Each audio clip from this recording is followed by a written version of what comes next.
Hey there, welcome to LSAT Demon Daily. I'm Ben Olson. I'm the co-founder of LSATdemon.com and our weekly podcast, Thinking LSAT. Here we have an email from Teddy. Hello. In my LR sections, I usually try to have a strong and clear prediction.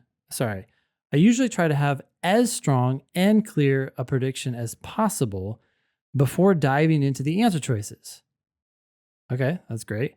However, something that has been holding me back in getting faster is that I try to read each answer choice thoroughly and definitively to eliminate it before I settle on the right one.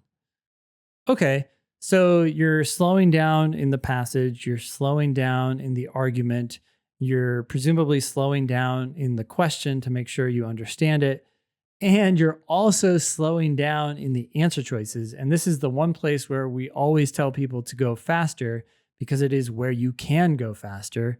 And it sounds like you're aware of the issue. So I'm curious to see what else you have to say. As I've heard on the podcast before, this is not always practical on test day. But yeah, it's not always practical on test day or on practice test day. Or practice sections or drilling or whenever you're doing the LSAT. I have heard that I should instead use my prediction to essentially gravitate towards the right answer.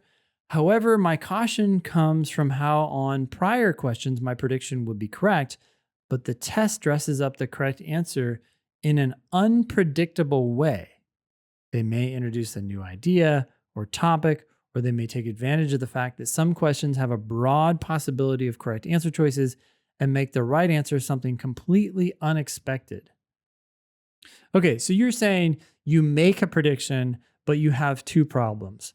Sometimes your prediction is correct, but the correct answer describes your prediction in a way that is not how you expected. They do that. They use abstract, formal wording that might not resonate with your pithy prediction, your pithy plain English prediction.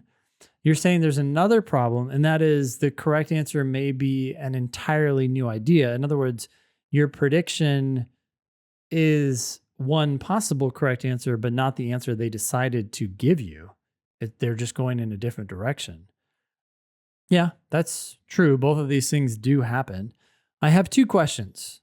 Teddy writes, 1, how flexible should we be with our predictions, especially since many questions are structured with a clear gap or missing assumption? 2, can we be confident in eliminating answer choices if they don't seem to match our prediction initially? Okay, so this is a very common question, Teddy. It's people trying to understand what does it mean to make a prediction? And then how do I rely on that prediction once I go into the answer choices? So first of all, you need to be very clear and precise in your understanding of the passage. That means you're going to read sentences. You're going to make sure you clearly understand what each of them is saying, what they then imply, what they don't necessarily imply.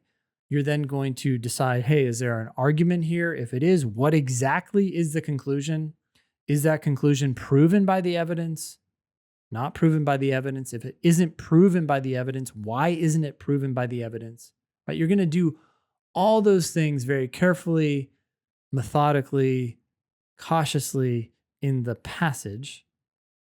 You're then going to very cautiously and carefully read the question, understand it, and then you're going to make a prediction. And like you said, your prediction may not say exactly what the correct answer is going to say, or you may be predicting an answer to a weakening question. You may have predicted something that would weaken the argument, but they decide to give you a correct answer that weakens it in a different way. It still weakens it. It still hurts the conclusion.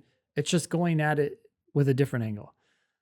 Or there's another problem in the argument, and the correct answer is going after that problem, not the problem you used to come up with your prediction. So what is the point of doing predictions? The point of doing predictions is to make it very clear in your mind what the LSAT is asking of you and how to answer that question in a way that works with the passage, right? Like you're answering the question proactively based on a solid understanding of the passage. If you can't make a prediction, any prediction, then that's a red flag that you need to go back and understand the passage better or understand the question better, right? So we're making predictions to put ourselves in the driver's seat and be ready for whatever answer choices we end up reading. That doesn't mean that I'm putting my blinders on and only picking answers that conform to my prediction, especially on certain question types. So for example, in a necessary assumption question, I might have identified 2 necessary assumptions that the argument made. So my prediction actually might include 2 possible answers. As I go through the answers, though, I recognize that there could be other necessary assumptions that I didn't recognize. But because I took time to get my mind wrapped around the argument and identify some of the necessary assumptions, when I get to an answer choice that is not something that I predicted or identified, I am in a better position to recognize it as something that the author has to agree with. Right? I go, oh, yeah, okay, not what I predicted, but yeah, that does need to be assumed. So even though it doesn't match my prediction, I'm still going to make a prediction every time because it makes me better able to recognize that as a potential answer. So I guess to answer your question, we're making predictions, but we're not hyper focusing on those and assuming the correct answer has to match that.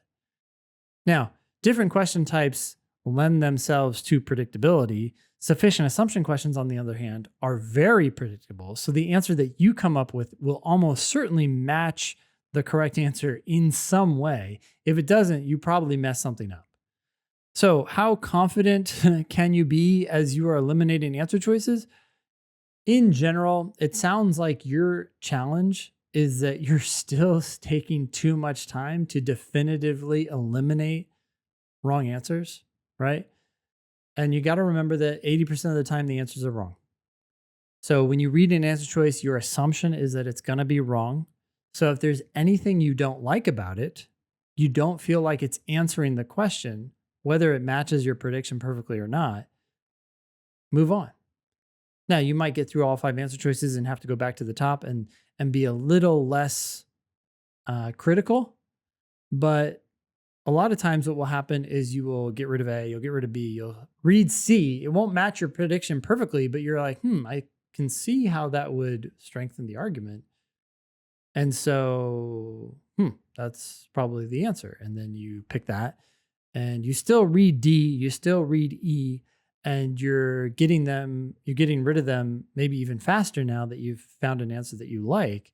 But if either one of them also turns out to be something that seems to strengthen the argument, then you pause and you double check C and see maybe what you might have missed, or double check the answer you find might be strengthening the argument and see what you might have missed there. And you should see something. You will see why one answer is clearly better than the other, and then you pick the better answer and move on. I hope that helps. It's a process, but basically go slow in the passage, go slow in the question, make time to make a prediction, and recognize that the correct answer might be different, but that's okay. Thanks. Keep us posted. Let me know if there's anything I can clarify. Email daily@lsatdemon.com if you'd like to ask us a question or share some LSAT or law school admissions news. Thanks for listening.